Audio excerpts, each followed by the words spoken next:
So in my area, there's a park at the end of my road, right? Yeah. And for ages, they've had off-road motorbikes driving across there like all the freaking time, yeah. Mm-hmm. And they've got basically very low foot-high fencing that you can just step over and stuff like that. Mm-hmm. And a resident, has created a Twitter account specifically for the problems in that park, right? It's a big, big old park. Yeah. And a local councillor, he's been tweeting to him on there and stuff like that. And I've sort of been getting involved saying, because they're trying to say the council are going for a PSPO in the area. And I'm like, PSPO, Public Space Protection Order, won't work because off-road riding there is already illegal. So you're trying to make something illegal that's already illegal. So you haven't got the resources to police it. So that's not going to work. And I've been banging on, like saying, first of all, you need to improve the fencing. And I said, why don't you do Section 59? I said, once you identify the people, you can go around retrospectively and issue the warnings on them and then seize them retrospectively and stuff like that. Yeah. But anywho, right, so this has been back and forth with the local councillor, and this bloke who's done that group has posted a picture of these people that were riding the bike, so clear photos done, all sitting there with their motorbikes and everything, and the registration of the van that they've turned up in with the cars. Yeah. So I've gone, well, there's a clear win for you. I said, not only could you, once you've identified that person, you could issue them as a Section 59 warning, and I'd slap them with a community protection warning with conditions not to ride on any park off-road or carry a bike in your van. Yeah. Simple. And literally the next day, that councillor has gone, thanked me, put on a thing that Medway Kent Police have posted saying they've issued a Section 59 and a community protection warning against people on off-road motorbikes in that area. Oh, brilliant. Like, boom! He's gone, you should be a councillor. I'm like, yeah, no. No thanks. But it just annoys me. It's like, look, there's simple, easy win solutions here. Like, but councillors haven't got a clue. And PCs, a lot of them just don't understand the legislation. Yeah. To me, I'm like, there's such easy wins in community policing and like stuff to do rather than just. He said, "Oh, it's been going on there for like 20 odd years. What? And you've not come up with a solution? What's the matter with you? I've literally come up with a solution for you. It's a deterrent. You now advertise that you've given out 59 warnings and a community protection warning, and word will get around. You'll reduce the issues." Me sitting at home behind my computer, giving them the ideas for that. I said, "Have you got an ASB department in your council?" "Yeah." I said, "Well, even you could issue community protection warnings." I just think it's a they don't understand the legislations.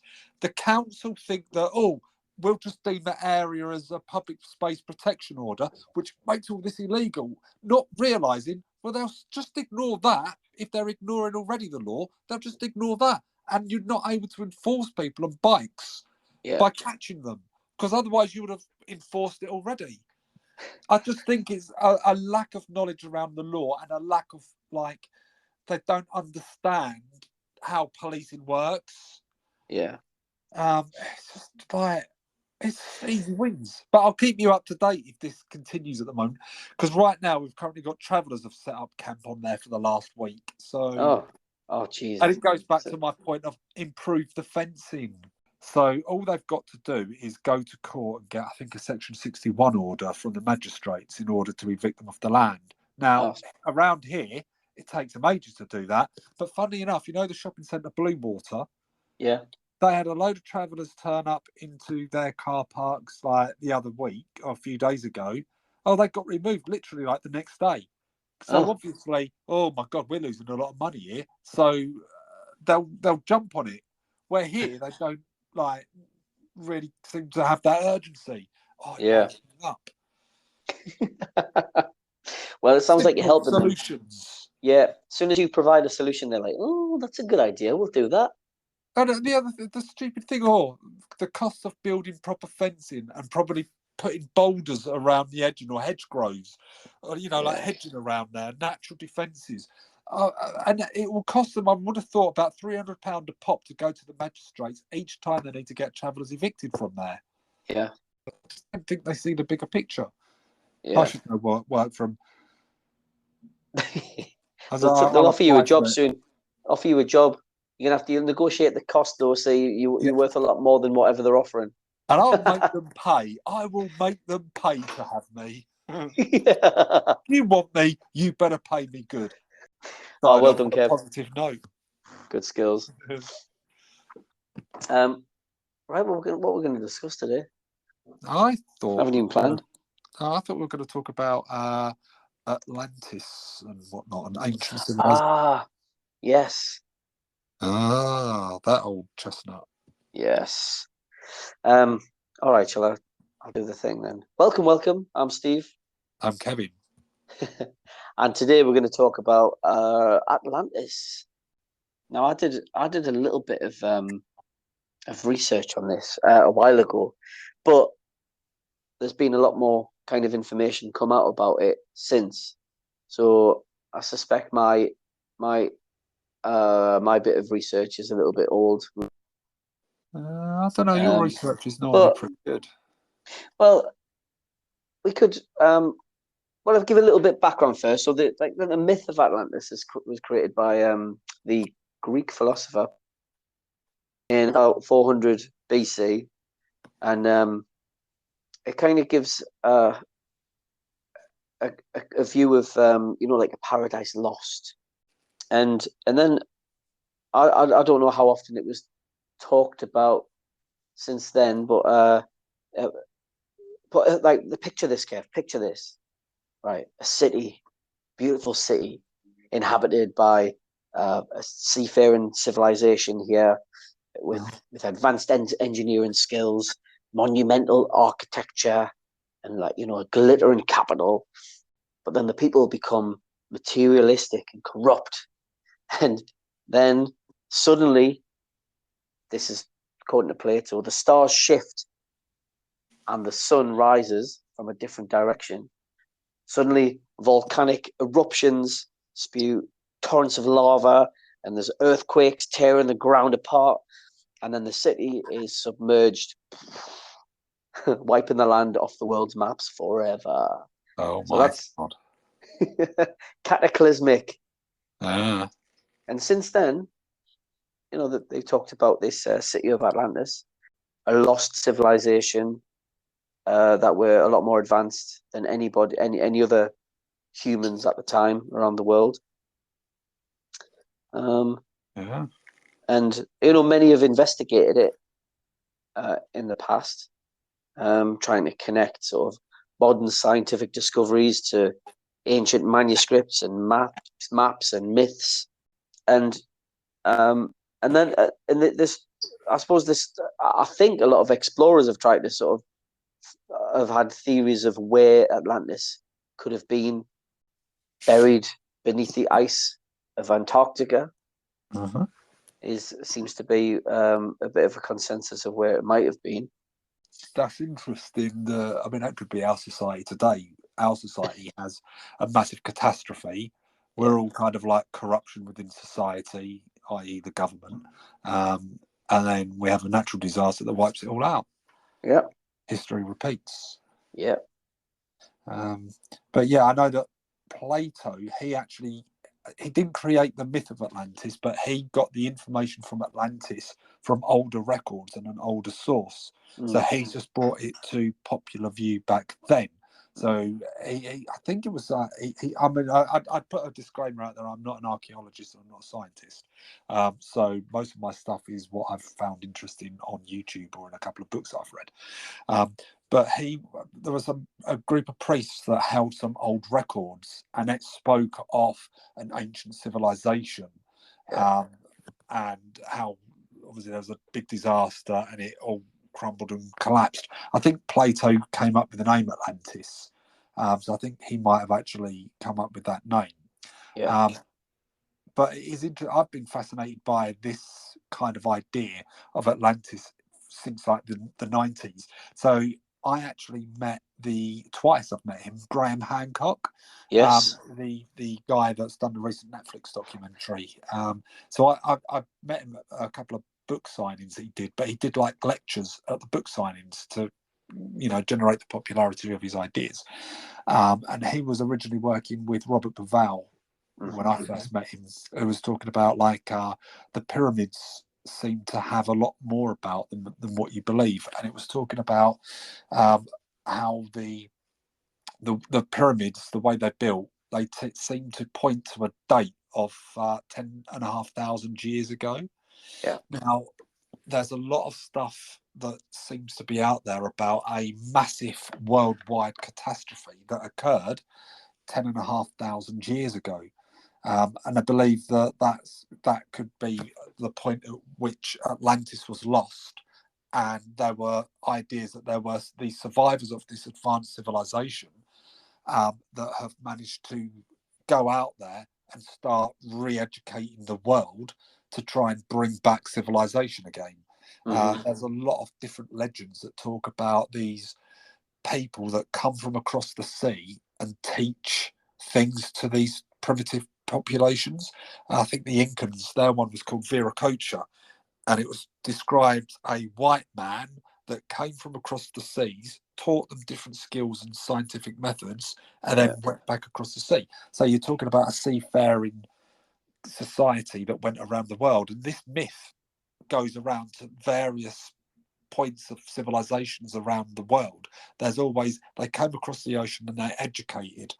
So it definitely suggests that there's some catastrophe and some older civilization that were more advanced are going around to try and build up what was lost. And Well, I was just going to say, there's a massive, like in a lot of cultures, there's always like a flood myth, like Noah's Ark. It talks about a massive flood and things, and in other societies, there's talk about these floods, catastrophes, to the point that you've got to start thinking that there's some truth in this because it's a common pattern throughout the world, throughout different cultures. Just come back to what you're saying about stories about people from other places, possibly, Atlantis in inverted commas. If there was such an advanced civilization around that 10,000 years ago, 10,500 years ago, it is possible that they had foreseen a disaster and made evacuation plans. I mean, it's not beyond the realms of possibility.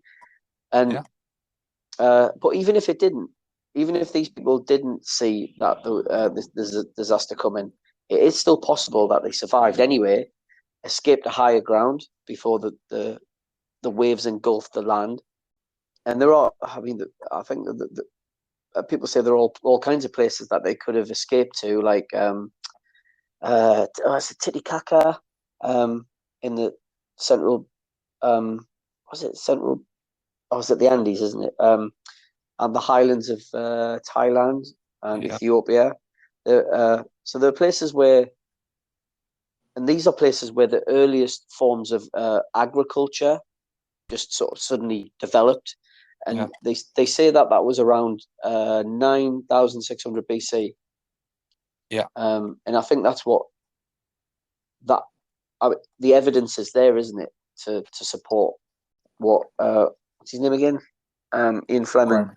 Graham. Sorry, why am I saying Ian Fleming? Who's Ian Fleming? He wrote James Bond. I don't know. He might have done a bit of archaeological study. I don't know, but he definitely. But you mean Graham Hancock? Yeah, Graham Hancock. So the question is, was the farmer knowledge, if there was suddenly this agricultural amazing development in agriculture, was the farmer knowledge passed on to other races by the surviving people from Atlantis? Well, the interesting thing here is that if we go back to Egypt with the pyramids, and it's incredible structures what they built. And when you think of what they would have used to look like, would have been smooth, shining surfaces until they got destroyed. The outer casing got destroyed and used to build bits of Cairo years ago. So they don't look as stunning as they used to look like. But these pyramids, the three Great Pyramids, they line up to the stars of Orion, and this is how they date, that they're pointing to specific years, because the stars move over the years. They're different positions years ago than what they would have been now.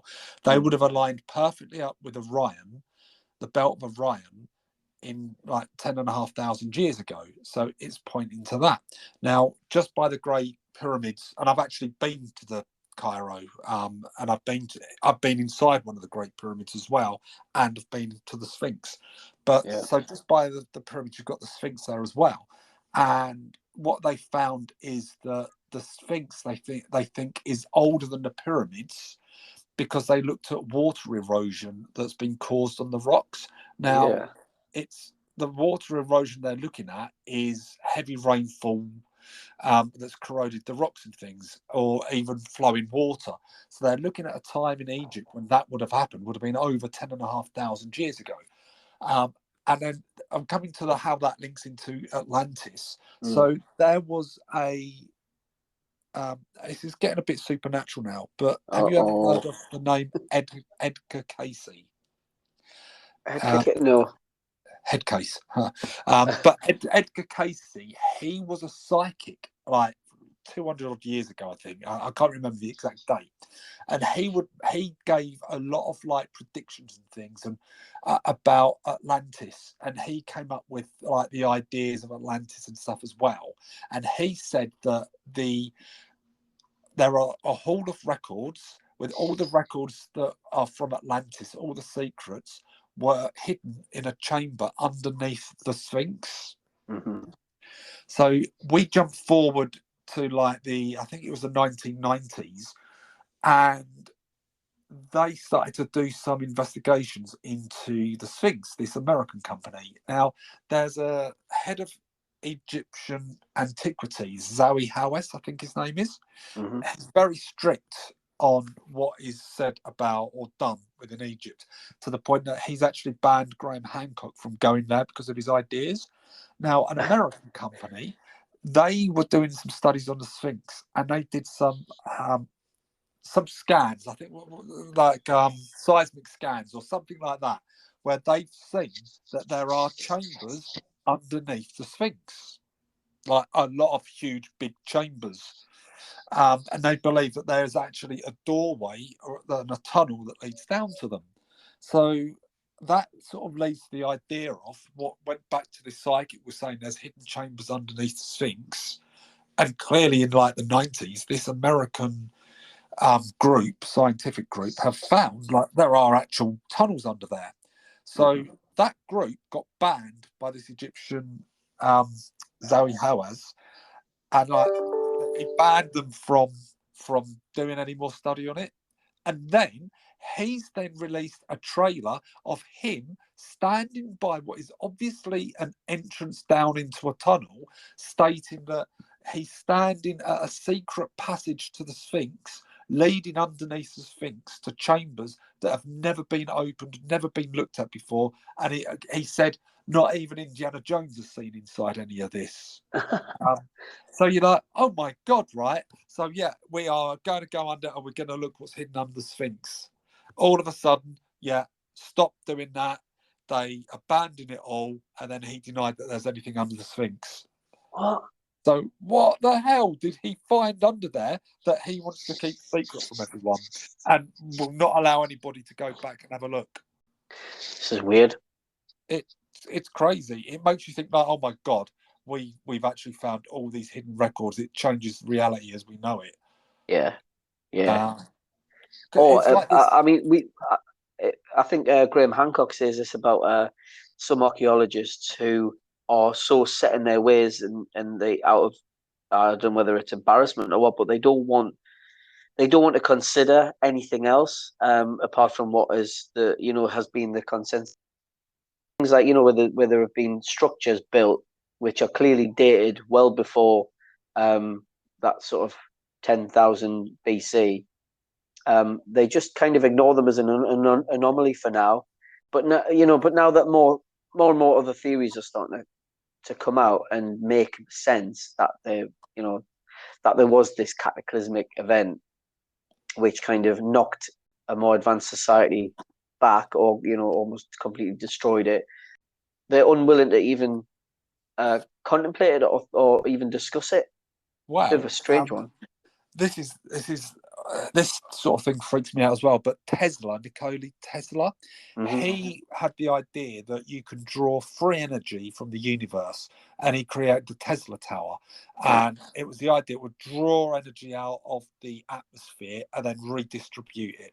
Yeah. And he got the idea apparently he believed that the pyramids, the way they're designed, the three great pyramids we're talking about here at Giza, that they were some kind of conductive element within there, that the chambers inside, there was meant to be some water flowing under the pyramids, there was some copper chambers and things inside that would then generate the electricity up through these vent chambers and then distribute it through the top of the pyramid, which was originally some kind of it had a triangular metallic thing on top. Yeah. And he believed that there was it went wrong essentially, and there was an explosion within it. Yeah. They've actually found there are evidence of some kind of explosion within the actual pyramid. So if we're talking about an ancient civilization like Atlantis that was more advanced and had this sort of technology, that they'd taken their knowledge and had built these pyramids up to start creating society again, and then something obviously blew up, wiping them out or wiping their society out, where they're struggling to rebuild. Another kind of theory, where an example of where a big catastrophe happened. Oh, you got to remember as well, at the time, back then, there were a lot less people on the earth. So, I mean, you could go back to the story of the Great Flood. There's probably been many great floods. And in the case of Atlantis, one theory is that actually an asteroid hit the Earth, but probably hit the Earth in the wrong place, like hit the ice caps, which is why there was such a massive increase in water, and and flooded so many different places. It was a very sudden catastrophe that caused something on a worldwide scale that we've never seen before, or well, our society had never seen before. But again, though, there is so much evidence of an advanced civilization way before anything we know. In that, to me, it suggests that civilization goes up, down, over the billions of years that the Earth has been around. We're just a mere pinprick, and civilizations rise, they collapse, they rise, they collapse. It could have happened several times over. But the interesting thing that there is even more evidence of that, because have you ever heard of and I'm probably pronouncing this wrong, but the Perry-Reese map? Yes, I know about the Perry-Reese map. The where it's like an older map, Spanish map, copied from an older source, and it shows Antarctic's coastline in intricate details, but before there was ice over that area. So you're talking tens of thousands of years ago that someone's mapped. Well, it's funny, like, because the Reese map could have shown coastline of South America, but it showed it at a time when it couldn't have been fully mapped, because I think it wasn't fully mapped until something like in the 1500s. And that was hold on a sec. No, sorry. The Reese map wasn't discovered until but apparently the map was, I think it was in the 1500s when the map was drawn out. Using older maps. They used to have older maps they'd copy to make new maps and reusing the knowledge of the past. And obviously, if it was done in like just old 1500s, well, there was ice over Antarctica, and they wouldn't have been able to have mapped that. So where have they got that image from? And the US Air Force, they compared the Reese map with the 1949 Geological Survey of Antarctica, which showed the continent as it was before it was frozen over, and they found that the Reese map and the 1949 Geological Survey was almost identical. So it wasn't just a made up map; it was how it was. but no one's got any idea of how the data on the map could have even been put together. Aliens. Given the state of like geological knowledge in the 1500s, alien knowledge. But aliens did it. Oh, but there was a guy actually. He was called. Let me just check his name. Charles Hapgood. He was an American academic in the 1950s. He came up with the theory. It was more to do with the theory of like what we would call, like the tectonic shifts or continental drift. He came up with a theory where he thought that the Earth's plates could suddenly and like very quickly move like, through whatever reason, move, and he thought that is what could have possibly caused like this catastrophic event. But he oh, in a second, so this guy Charles Hapgood unearthed another map which was created by someone called Orontius Phineas, and that showed the whole of Antarctica, which was also really accurate, including locations of mountains and rivers and all the features that were present in Antarctica according to the 1949 survey, and in Plato's descriptions, which of like 2,000 years earlier.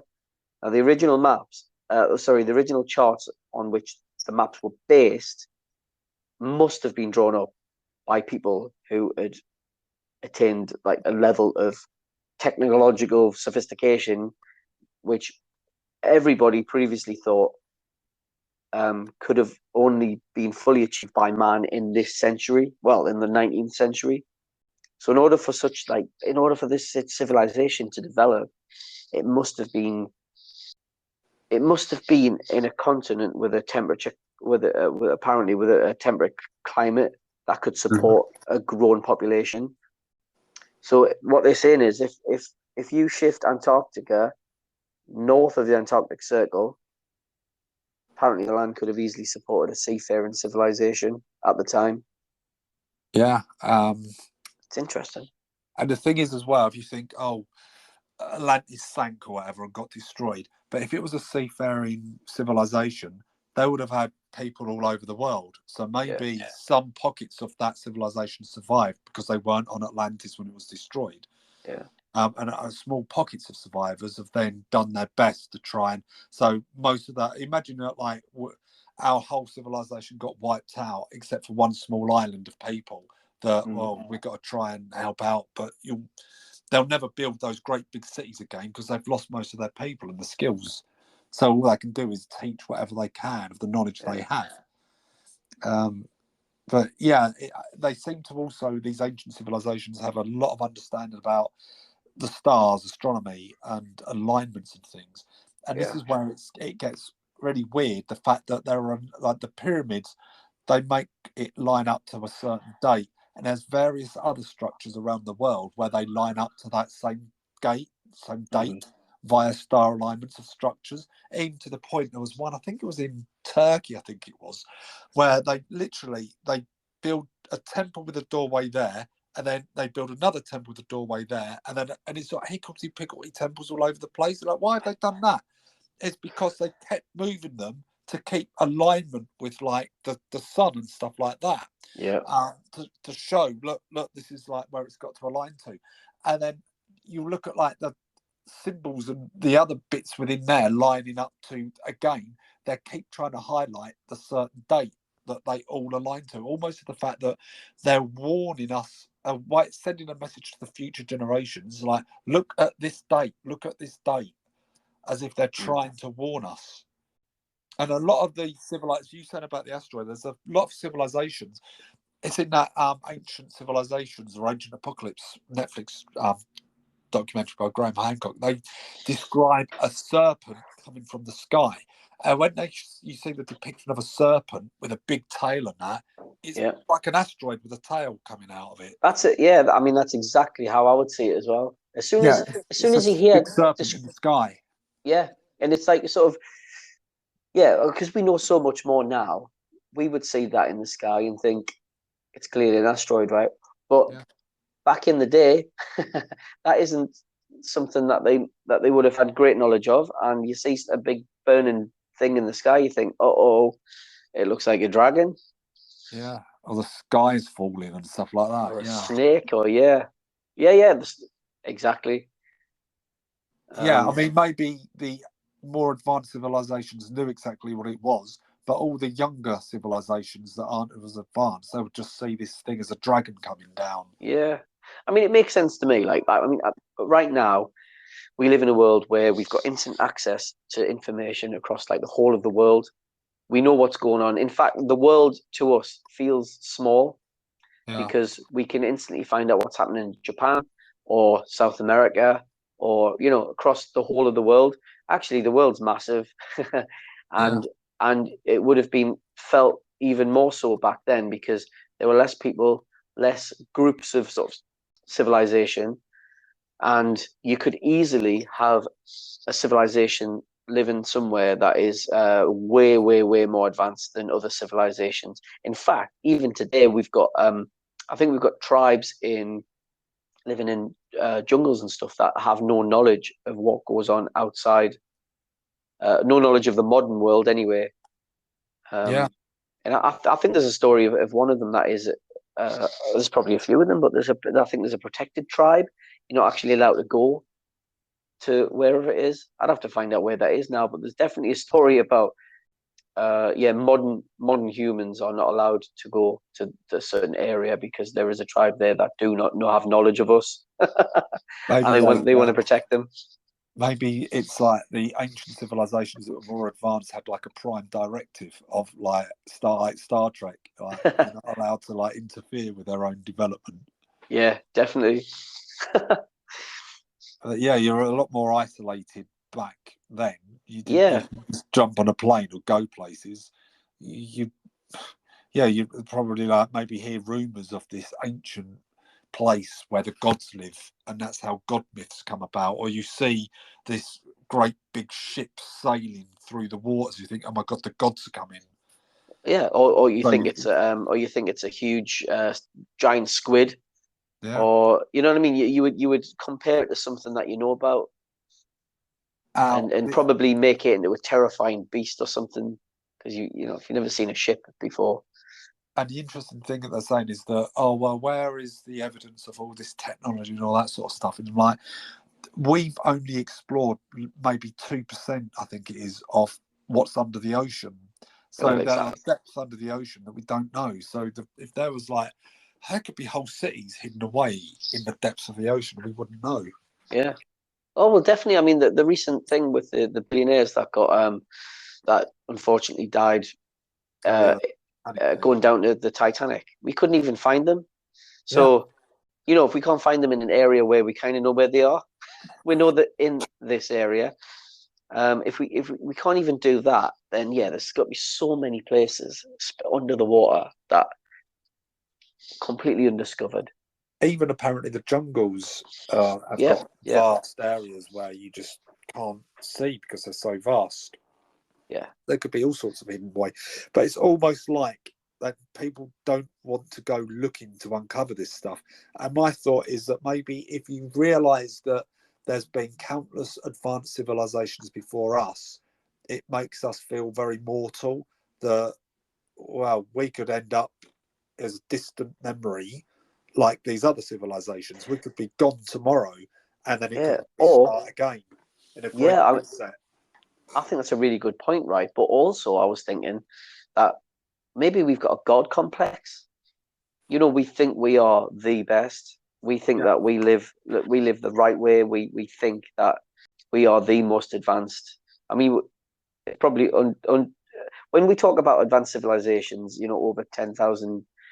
Actually, it's more than that, isn't it? But beyond before 10,000 BC, we're not talking about civilizations more advanced than ourselves, but the humans that lived there were probably not even we're probably on par in a way. We just got more access to more knowledge now, and because of that, we are technologically more advanced, but we haven't, as humans, we haven't really changed that much, have we? No. Not like going back to the cavemen. Yeah, and you think, like, well, what are they? That because we've made these achievements of we've walked on the moon, no other one would have done that before us, kind of thing. But have they? Yeah. Or, I mean, I'm thinking even or smaller than that kind of thing. I'm thinking about knowledge. We've lost certain types of knowledge. Like, we might think that we know a lot more the universe because we've got satellites and we send satellites out into space that beam information back to us. But we live such hectic lives that we don't really have the time to just sit and look at stars and study stars. And like I couldn't, like back then, you could look at night. You could probably look up at the stars and you would know what each constellation was or where each star would be at what time. Yeah. I couldn't tell you any of that now. I might be able to identify a constellation, but no chance I'd be able to know, what time of the month it is and how the stars should look at that kind of the month. But that's because our lives are filled with other things. Irrelevant nonsense. Exactly. And they want to lock us into this irrelevancy. If we knew there was a bigger picture out there and more to everything than what we perceive, then perhaps we would be able to live to our full potential. And maybe those in power don't actually want us to live to our full potential. Maybe. Well, why would they? Because then we would become, well, in theory, we become less reliant on those in power. And if you're to believe what Star Trek thinks, then we would eventually evolve into the Q continuum. What is the Q continuum? Super beings. How can you not know what Q? Are you not a Star Trek person? Well, I like a bit of Star Trek, but I'm not massively into it. We've discussed this before, haven't we? That's why I really enjoyed Star Trek Discovery, because I'm not a massive Trekkie. You just need to be here. Go back and watch Star Trek: The Next Generation. I do think I know what you mean though. With we will eventually evolve outside of our physical bodies. Is that what you mean? Yeah, and go beyond what we are capable of. Yeah, that's a loud siren. Yeah, I don't know what's going on. They're coming for you. It's either that or the apocalypse has begun. Destroy your phone. You did not talk to me now. You are not talking. Destroy everything. Get the magnets out. Is that they're talking about the secrets of the universe? They're onto us. They're on. Yeah, don't let them reveal the secrets. They're about to find out what the whole question to life, the universe, and everything is. Stop them before that happens, because reality will collapse once they know what that is. Spoilers: the answer to life, the universe, and everything is naturally 42. Of course. There we are. It's just we don't understand what the question is to understand the answer. There you are. Hitchhiker's Guide. And I in this case of Atlantis, right? Whether or not there was a huge city, I think the whole idea that there have been more advanced civilizations in the past at different times that have been massively affected by some kind of cataclysmic event, like asteroids hitting the Earth, or like, I don't know, some kind of crazy super event where the tectonic plates shift suddenly, creating huge earthquakes, and these kinds of events that might have happened in the past, which knocks human progress back. I think that's completely possible.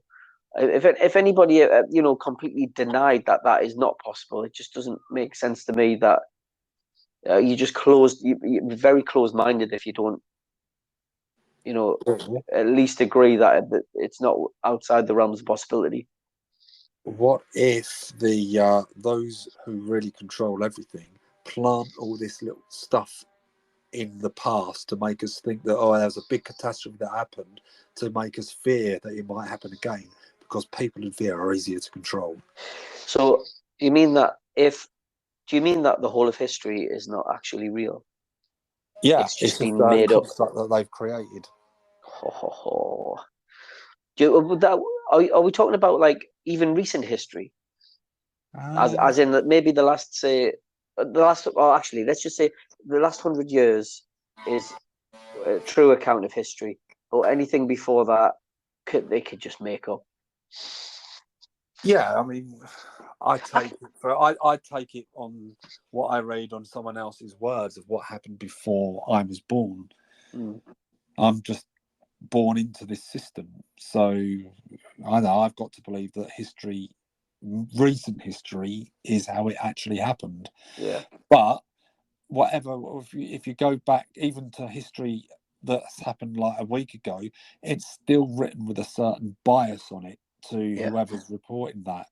I mean, I'm not denying that the events of World War II didn't happen. That would be crazy. But if you go back, sort of like, I don't know, the ancient kings and queens and that of England, like, how do you know any of that actually happened? Because you didn't have wide reporting on it like what you would have had in the last 100 years.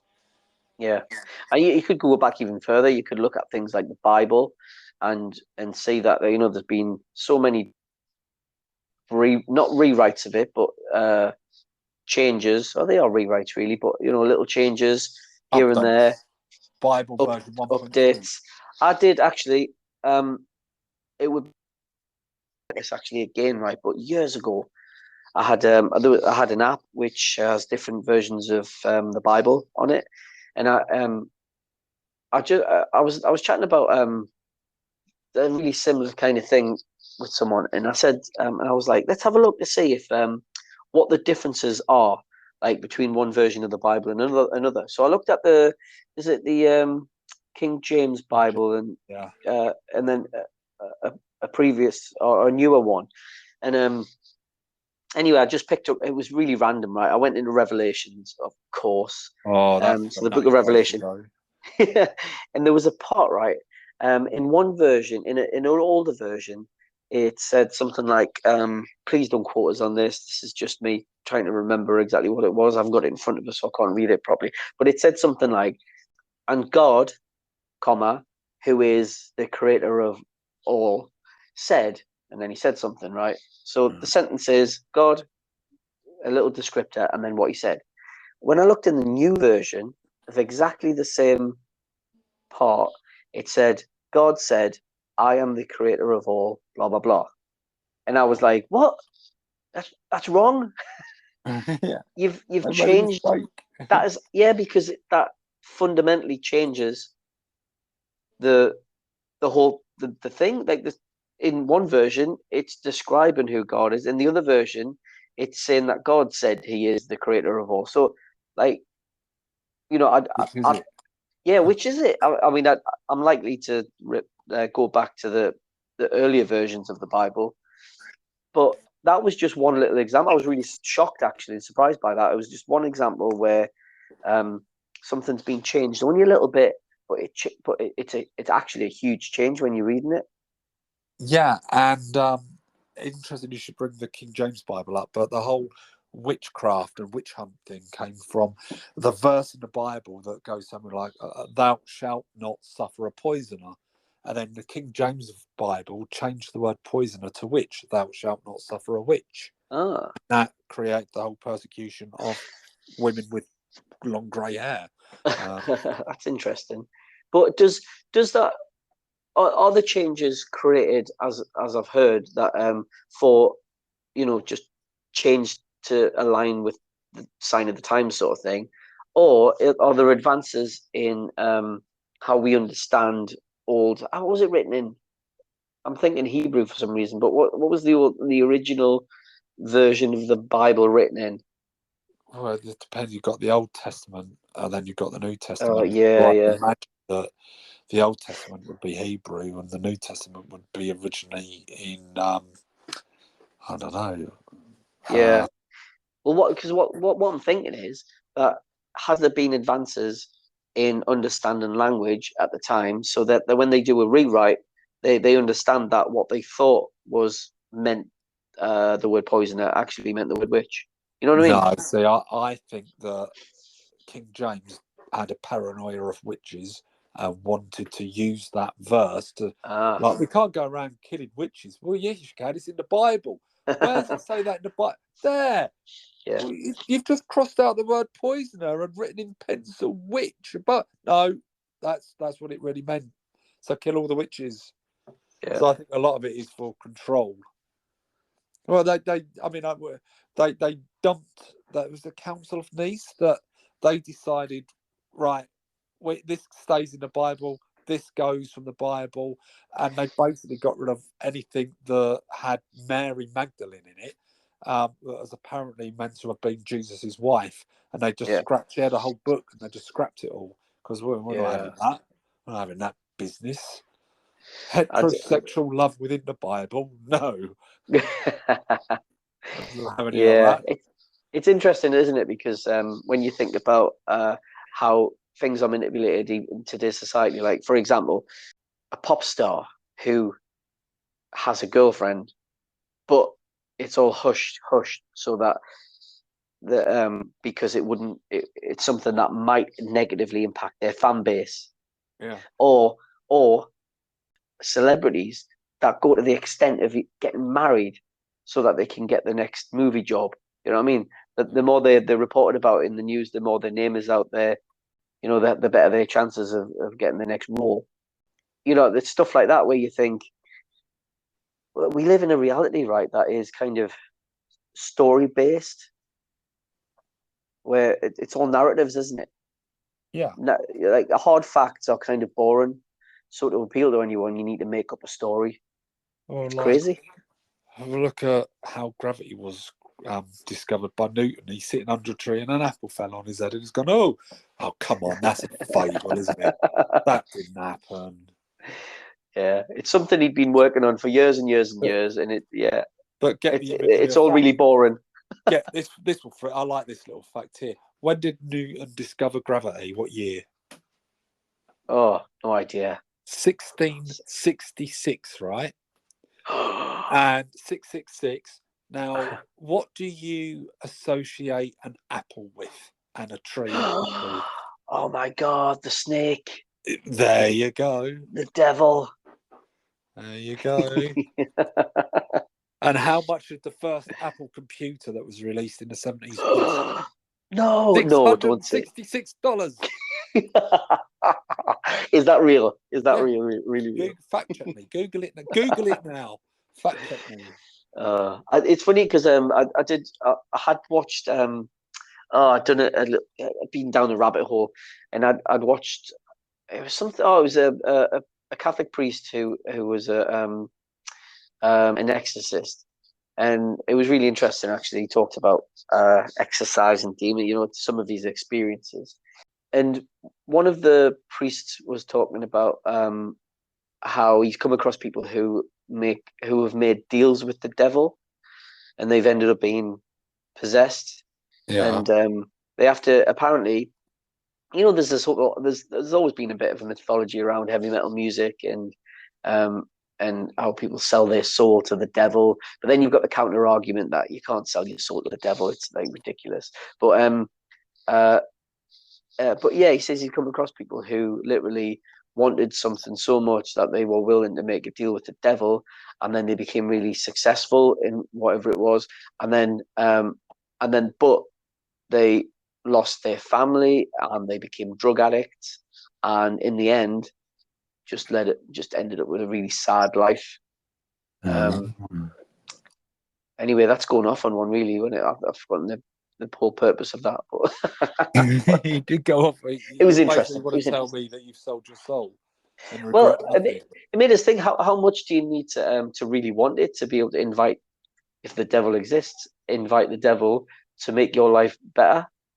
I think it would be pretty cool. First of all, what I would do is you think to yourself, right, I won't sell my soul yet because I don't really believe the devil. So what I'll do is I'll work out how to summon the devil. And if I summon the devil, I at least know this soul thing is an actual consideration where I could potentially make millions. You know, if I lead a sad life, at least I'll have my millions of cash to cry into. You can just swim through it. Yeah, like Scrooge McDuck. But or Bill Gates. Yeah. Well, it's funny. The actual 666 number isn't that sinister at all, really, when you consider where it actually originates from. Um, so it's basically the Babylonians had 36 gods, and they had one supreme sun god to rule them all, one god to rule them all, and in the darkness bind them, kind of thing. But anywho, that's Lord of the Rings. But they wanted to give each god a number, so they thought, right, we'll give them 1, 2, 3, 4, 5, up to 36. But they couldn't decide what number to give the supreme sun god. So I know, well, 1 plus 2 plus 3 plus 4 plus 5, and so on, and that total adds up to 666. So the number of the sun god is 666. Now reverse the sun god to, or sun god, make that son of God, and then you start having a new religion forming from that. So this where is you have, interesting. I love these kinds of things. Yeah, and where you now have the idea of Sunday being the Christian kind of Jesus's day that he rose again, it's the day of the sun. So effectively, you've got like a zodiac sun god religion, because you have the mythology of the 12 disciples, or the 12 signs of the zodiac, with the son of God being the sun god. Oh, mate, right. Years ago, I was trying to work out where I can find these connections, right, with stories from the Bible and sort of Christianity, or mythology around Christianity, and then, you know, pagan beliefs, old stories that appear to have been rehashed and rewritten in the Bible, and I couldn't really find much. But that exactly what you said is the kind of thing that I find so interesting. Well, there's so much more to that one. So you've got the Queen of Babylon was Samarius, Mary it comes from, and she gave it was a virgin birth to the sun god. So it mirrors the Mary. Samarius becomes Mary, and then the sun god becomes the son of God, and then you have that whole sort of similarities that you've got there. And I believe that Noah is actually the name of a rain god in Babylonian mythology as well. So you've essentially, what we're saying is that there's lots of different religions, and the theory is that all of the religions around the world emanated or came from a common source, because you see elements within different religions that mirror other religions. So that's quite. I've always been fascinated into, well, why is it Sunday is, or I've always thought of the idea of, well, why is the 25th of December is when Jesus was born, but why does his day that he died or change each year because of Easter? Why is Easter comes on different days of the year? It doesn't add up. And then you look into, well, why is it called Easter? And why do we give eggs on Easter? What's that meant to mean? It's because it's I think the Easter thing is just, it relates to it lines up with the weekends, doesn't it? The thing with Christmas is, I mean, it's not really when he was born, but they put it there to apparently they put it right smack bang in the middle of winter to cheer everyone up back in the day, because it was a bit of a dismal time, so they thought it would be the perfect time for a celebration, lift everyone's spirits. I'm going to blow your mind again. So the 25th of December, under I think the Roman calendar, so they changed it, because originally the winter solstice was the 22nd of December, but they changed the winter solstice due to the Greek calendar or something like that, to the 25th of December. So we're talking about Jesus born on the winter solstice here.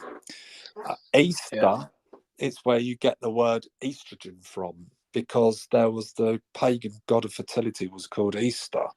And the egg symbolizes fertility. So it's a fertility ritual. Now, the why it changes is that Easter falls on the first full moon after the spring equinox, because spring is a whole thing, a festival of fertility. So why it's the first full moon after the spring equinox is you could celebrate and make a pilgrim under a light of a full moon. It's just that all these Christian festivals have kind of like hijacked more ancient, older ones It's over so the years. it's so interesting. All these things like you're mentioning about the equinox and summer solstice, winter solstice, all that, right? These are the kinds of things that I'm pretty sure it was mentioned when I was in junior school. But I think these are the things that need to be taught properly. It like really gives us a full understanding of why we do things, why we Yeah, celebrate 'cause certain things. I question things like that. I went to a Catholic primary school when I was a kid, and I'm like, none of this makes sense. Like, why do you have ash on your forehead and Lent? Yeah, What on earth is that? Or, uh, like the whole, it was a, what was that? I can't remember which parade it was, but you walk around with like some kind of reeds or something. Like, what's that all about? yeah, And it makes me question, well, what's the origin of that? yeah, And there's always meanings that are really behind it. yeah. Um, I think if it's taught in an entertaining way that appeals to young people, I think you totally get it. But you know, it was for me, it was words like solstice. Makes no sense. What the hell is this word solstice? Doesn't make sense. And because it wasn't explained to us properly, probably most of my life I've just thought, oh yeah, summer solstice, oh, yeah, not really getting what it is. Sol, yeah, sun. Um, Yeah. but yeah, I mean, the whole thing with it goes back to Babylon. What I was saying about 666. Mm, If the winter solstice was meant to be the birth of the sun god, and as he grows stronger through the year, he grows as the year goes on, he grows stronger. Um, so that's all what that seems to symbolise. But it's interesting. interesting. I mean, in defence of the Christians, I'm not having a pop at any religion, but none of that is actually in the Bible anyway. There's no 25th of December. There's no Easter in the Yeah, Bible. That's stuff that someone's added on afterwards. yeah. Oh, So, it's all really interesting actually. In fact, um, one of the articles I've been working on many articles, but one of them I'm working on is around how it's basically around British values, but it's really the theme is around how British values are really whether you're Christian or whether you're religious or not, they align with religious values. But we'll talk about that another time because we've gone off topic, haven't we? we've gone well off topic. So what's your verdict then on Atlantis? Was it a real? Atlantis. Yeah, Atlantis existed. It was a very advanced civilization that was seafaring. There was a massive catastrophe that wiped the world clean. A few survived from Atlantis, and they've tried to re-educate the more primitive tribes that were left and tried to bring civilization back. And it's been a struggle ever since. And I think that there has been multiple advanced civilizations throughout the history of the planet, which is very old. And if you ever know anything about the Cthulhu mythos, Lovecraft, he has this whole thing where billions of years ago, the planet was ruled by ancient alien gods that have like gone throughout the ages and then replaced by other ancient gods and aliens and things. And then you have mankind have come along at a much later date after the whole histories have already gone. Yeah, So I think we're a blink in history, and there's a whole secret history of things that have gone before us. I like what you've just said there. There's a movie that I watched a few months ago. New movie. Damn it, what was it called? I need to know the name of this movie, right? It's a movie about some people from a different planet. Uh-huh. The this guy he's doing a sort of a transport mission, transporting some cargo from one planet to another planet. So it's the kind of thing that's going to take, I think, there's something like 3 or 4 years, right, to do. So he said goodbye to his daughter and his wife. And as he's traveling, he wakes up from. By the way, he's got he's the cargo that he's transporting actually is other people. I'm saying Uh-huh. people, but they're humans just from a different planet, sort of thing, right? Anyway, he's trying. That is the cargo. Anyway, it's one of those things. I think they're all put into stasis, so they're all sort of asleep, and his job is just to transport them there. Anyway, he comes across an asteroid belt that wasn't previously mapped out, and it's clear to me in the film that it's our asteroid belt in our solar system. Anyway, gets hit, and the ship is kind of damaged, and then he comes flying down, crash lands on a planet that has breathable air and stuff. Right, it's Earth, but it's Earth at the time of the dinosaurs, and it's Earth at the time of the dinosaurs, where as they're about to be wiped out by an asteroid. So so a lot of the what's interesting about the film is that this little girl survives, and then they can't even speak the same language.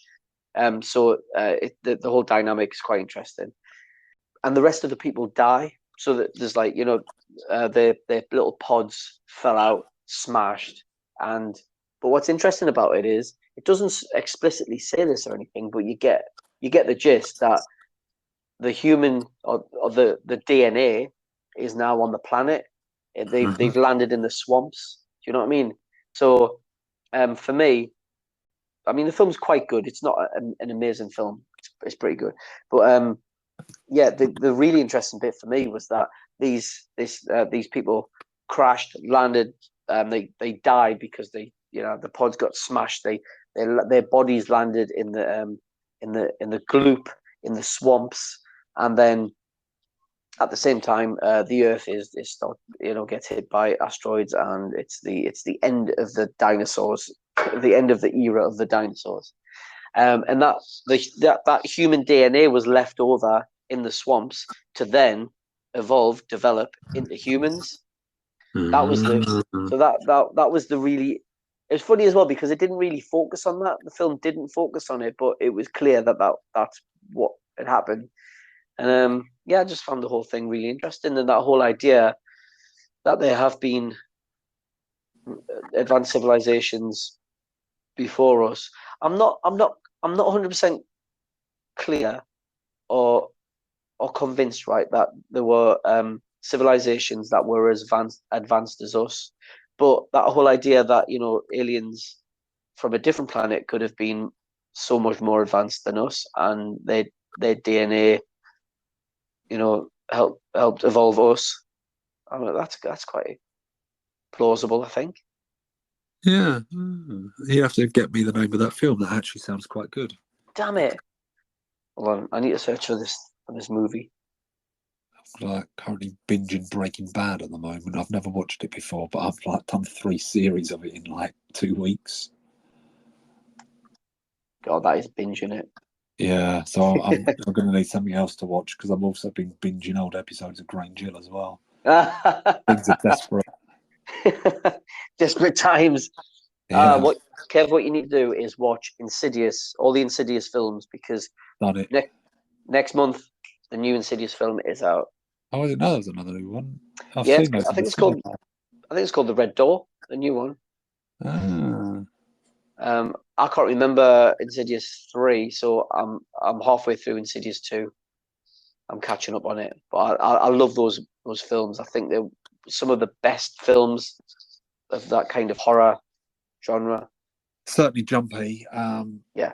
Why are they releasing horror films in summer? They used to wait until like the Halloween season. I've noticed that Scream was released in like a few months ago. You're like, well, they're playing that. It's not the right season for these. I tell you why. It's for people like me who go to the cinema a lot and who are well into horror films.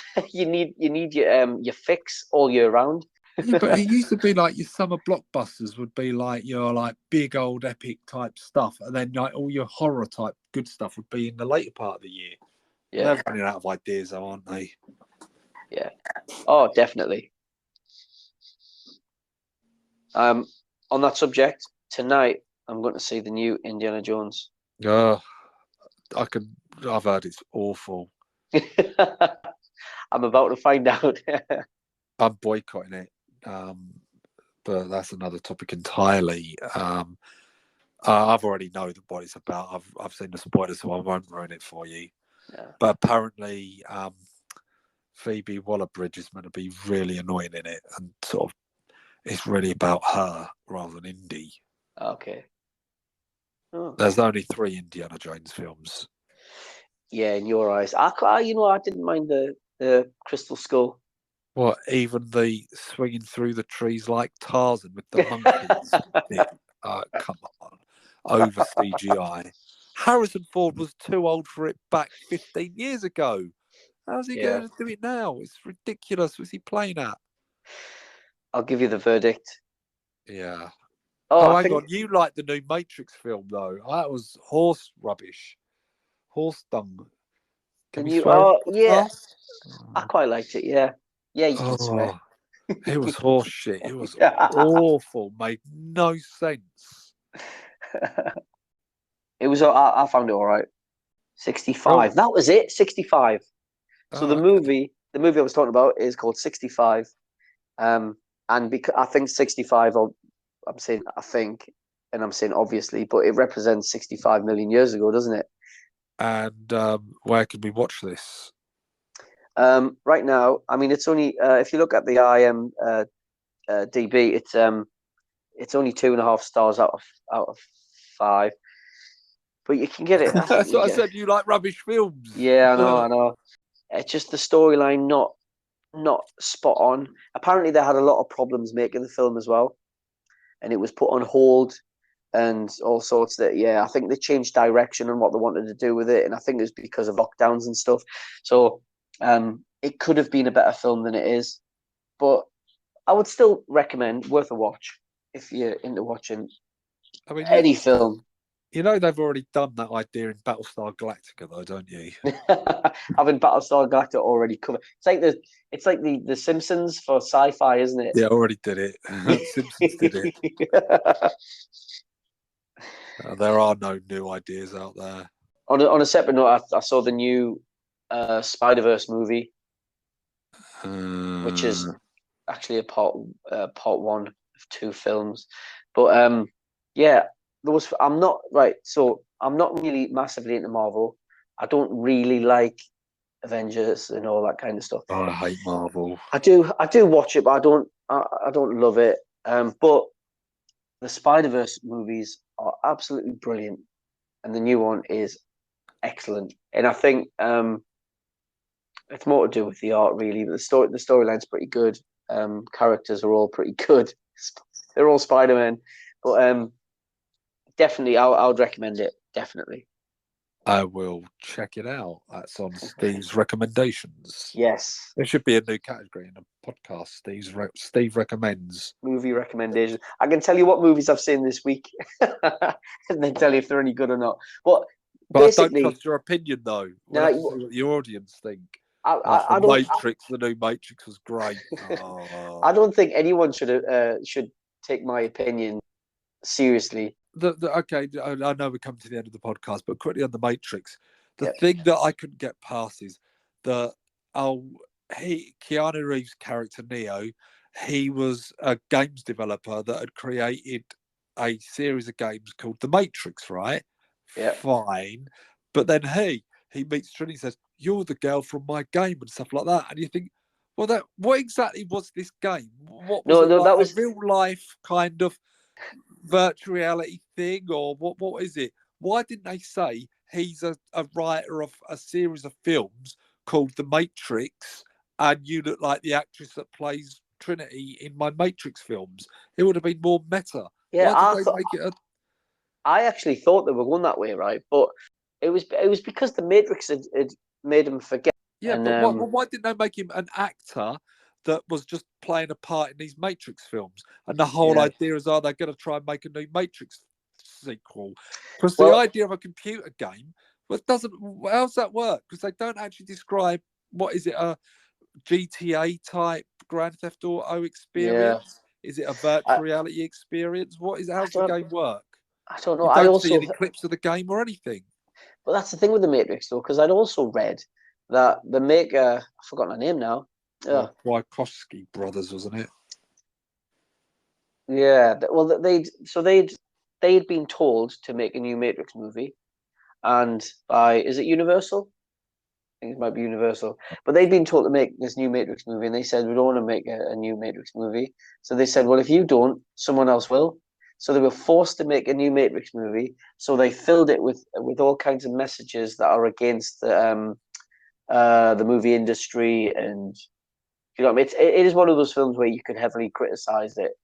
But then you say that David Lynch did that so much better in Twin Peaks: The Return. He's basically realised that people want to see, oh, Twin Peaks, how it was. I want to see Dale Cooper, how he was. And he goes against that and gives them, you can't have what doesn't exist anymore. Or this isn't what the audience can have, because that is like a nostalgic time that have gone past. And he has whole sort of digs at franchises and things in it. That's clever writing, where this Matrix one is just doesn't make sense. And I like stuff that doesn't make sense, like Twin Peaks. But yeah, but Kev, you're lucky because you also remember everything that you watch. So I come out of a movie immediately, I could tell you all about it, but then 2 days later, I've started to forget a whole parts of it. Someone will mention something that happened in the movie, and I'll go, "What? Can't remember that." So when you come out of the cinema, did you see Will Smith standing in a black suit waving a flashlight in your eye? Just look into this. Ooh. You loved that movie. You thought it was the best movie ever, but you can't remember any of the plot. Okay. Yeah. All right then. So we've solved Atlantis, and we've recommended some movies. Sounds good. Yeah. That's it from us then. Follow us or listen on loads of places, Spotify, all the places that you can get podcasts. Check out my website, stephensweeney.co.uk, and also check out my comic book, the bringcasefiles.com. I'm trying to think if I got that right now. And Kev? KevinGroverFiction.co.uk. Yes. I'm still working on my last book. One day I'll get it finished. Cool. All right. Until next time, laters.